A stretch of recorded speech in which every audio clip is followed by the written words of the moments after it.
What's going on, everybody? It's our Mike, and today is Thursday, the 27th. Today is kind of a throwback Thursday. This will be a first one for me, and we are going to look at an older device that I've had. For me, I started on Android back when the original Droid and the HTC Aris came out on Verizon. I've been keeping an eye on Android as far back as the G1. I found out about it from an old friend that happened to work at T-Mobile, and she showed me paperwork of the G1, and oh, this is what's coming this way, and this is going to be awesome, and it's going to beat the iPhone, and yada yada. And I was really interested, and I was sad that Verizon didn't have anything off the bat right away. It was AT&T or T-Mobile that had it first, then Sprint got the revamped version of the Hero, and then Verizon finally got the Droid, and then the HTC Aris. And for me, I started on the HTC Aris because of the trackball and the size. And I know I don't have an Aris right here. That was my very first Android phone, and I had sold it. After I had sold it, I had picked up my next Android phone and went from there. And that phone is, before I show it, this will give it away. Back when Google announced the very first Nexus, the HTC Nexus 1. In the announcement, I'll try to find some info on it, and I'll add a link to it in the video description. But they were originally going to release the HTC Nexus 1 was going to be on Verizon and available unlocked. And that never happened. It only came unlocked. Couldn't use it on Verizon. It wasn't a CDMA version. It was just only available for people that were going to build upon Android and make it better and use it for their applications and all that, just like Nexus devices were intended for. But Verizon came out with something else that would kind of be like a Nexus device, and that was the HTC Incredible. And this device was basically everything a Nexus was. It had a 3.7-inch display. It had an 8 megapixel camera, which was high end at the time. The Nexus 1 had an 8 megapixel camera. It had a 1300 milliamp hour battery. It had the Snapdragon S1 processor running at a full gigahertz speed. One whole gigahertz. Nowadays, we're looking at 2.3, 2.4 gigahertz speeds, running quad core chips and yada yada. This was a single core chip back in the day. And now we are running quad core and hexacore and octa-cores, all that fancy stuff nowadays. This phone was available only for Verizon people to pick up, and I picked it up right away, and I loved it. It ran so much faster, so much better than the Aris, and they did continue the Incredible series as the Incredible 2 and I think the Incredible 3, but this is what really got me to stick with HTC for a while. I went through many other HTC devices, and honestly, I only have maybe one other one still that I'm letting a friend use. I don't have my DNA, I don't have my Resound. I've had a couple other ones, but this one is what really got me in awe with Android. And this used a mini SIM. Another thing is, these have the older phones, just like I said, only LG's doing it right now, but all the phones back in the day all had removable back panels with batteries that you could pull out, and then you would have your slot for, I believe, the micro or the mini SIM went in here, and there's a side slot on the frame here for your micro SD. And yeah, HTC did always like this nice red on all their latest phones. Yeah, to me, this was a great phone. Held up well. Still works to this day. We're going to boot it up just so you guys can see. Speaker up here. Dual LED flash. First of its kind dual LED flash. My watermarking here.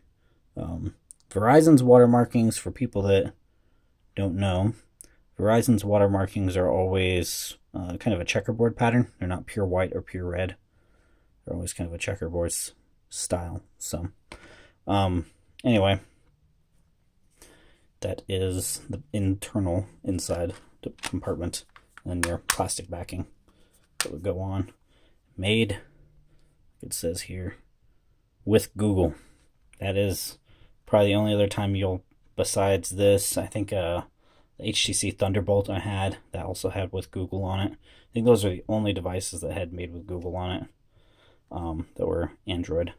So this device, yeah, like I said, is a 3.7-inch display. You can see here our home button. You can see our menu button, our back button, and our search button. And then this is an optical trackpad. See if we can get that in a good view there. An optical trackpad, so it would recognize your finger sliding for scrolling, and you can push in on it as well. That would not be a problem. You can actually push on it. And then up in the front, at the time, there were no front-facing cameras. That wasn't a thing yet. Wasn't that big. Your nice red accent speaker. Like I said, 8-megapixel camera. Top-mounted headphone jack. Power buttons were up top back in the day. Nothing on the bottom besides your microphone. And on the right spine, you can see this one's definitely it's aged. And then the left spine, volume. So let's go ahead and boot it up. See if it still makes the famous droid.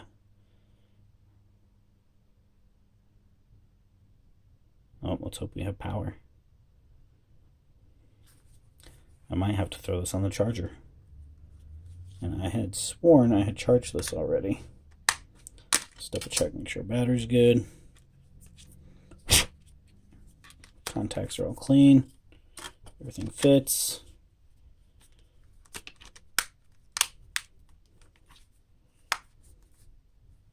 Just hold that power button.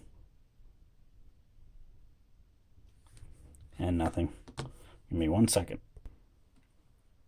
Alright, and there we go. We are booting. I did have to plug it in to charge it, and as you can see, the plugs were on the side. They weren't on top, on the bottom, like they are nowadays.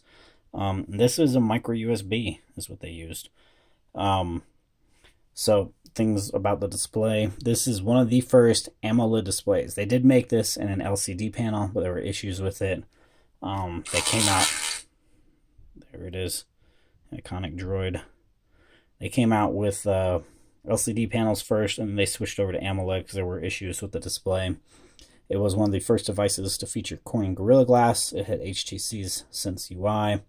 It was running, I think the latest version of Android on this was Android 2.1 in Claire. Like I said, the Snapdragon S1 1 gigahertz processor, the Adreno 200 GPU, micro SD support, micro SD card support up to 32 gigs, 8 gigs of internal storage, 8-megapixel camera, dual LED flash, which we talked about, smile detection, geotagging. Could do video, not even 1080 at the time. I think only 720 or maybe 480, possibly. Yeah, all the basics were in it. Standby time was up to 146 hours, which still, I don't think people ever got to that back then. Talk time was 5 hours and 15 minutes. If you talked the whole time, you'd kill that battery in no time. And that was the nice part, though, is back then you could just pull the battery out, put in another one.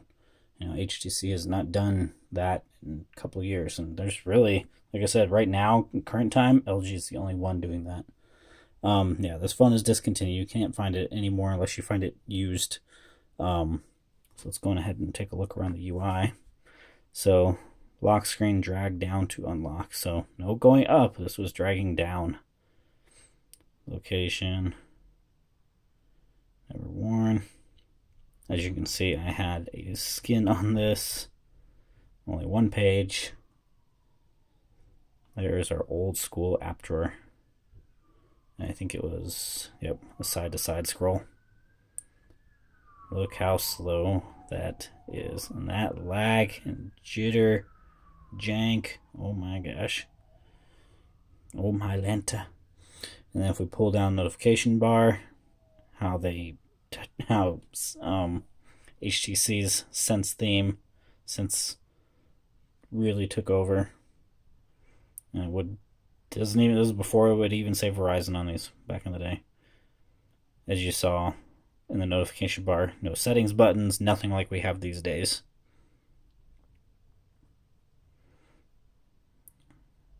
We'll go back. That's all. Favorites. Hit our home button. That works. Menu button. pull up all your settings that you long press for nowadays. Our camera icon. Unable to use flash, and it's because it's such a low battery life. But even then, this still took pretty good pictures. Here's one of my dog, actually.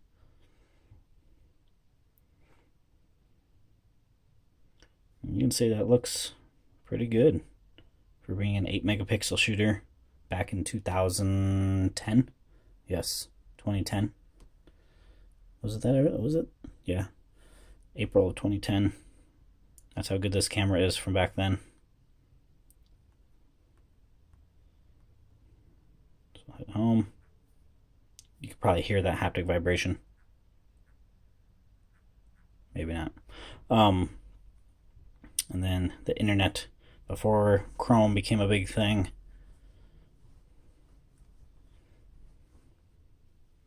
Let's go to Droid Life, which Droid Life at the time was probably one of the more dedicated sites just to the Droid phones.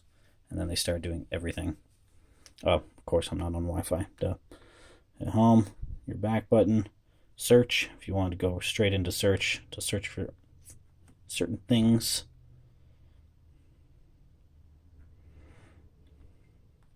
And then what else can we do to show off on here? The Play Store. Yep, no internet connection, of course. And I think that's really about it. Yeah, you can see since I was using a launcher on this, you could change orientation. Oh, another thing I wanted to show, go back to the app drawer, the optical trackpad, that still works. You can see we are scrolling using the pad. This is something you do not see on devices these days. So, not even BlackBerry has something like this. Then if you want to select something, you could just push in. Back button. I'll hit home. Yeah, we seem to be stuck. So, that will do it for our look back at these older Android devices. Like I said, this was Verizon's version of the Nexus 1. Oh, actually, there should be a way to exit. Where is search, navigation, voice, make calls? Trying to figure out how we would exit car mode. Car mode enable, select to exit. There we go. Okay, so we are out of car mode. But yeah, this is how stuff was back in the day. Scroll over. Actual Hangouts, Maps, Local, Peep. You had all kinds of LG related or HTC related applications back in the day. Their video, Teeter, of course Verizon adding in VZ Navigator, weather. So some old school stuff for y'all. Anyway, this is about it, just for a throwback look at an old school device. Like I said, one of my more favorite devices. For comparison, let me grab. Here is the original Droid Turbo. You can see the difference right there. Quite a difference.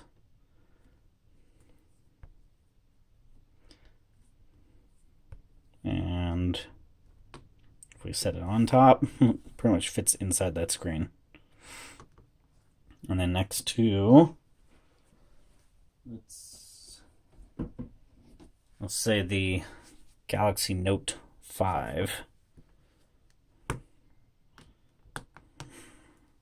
My, how far we have come. So, alright, that is a look back at the HTC Droid Incredible. Still one of my favorite HTC devices of the old.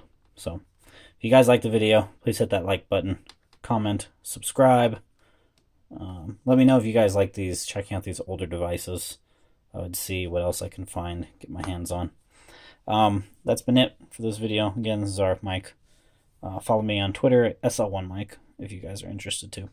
And I will see you all in the next video.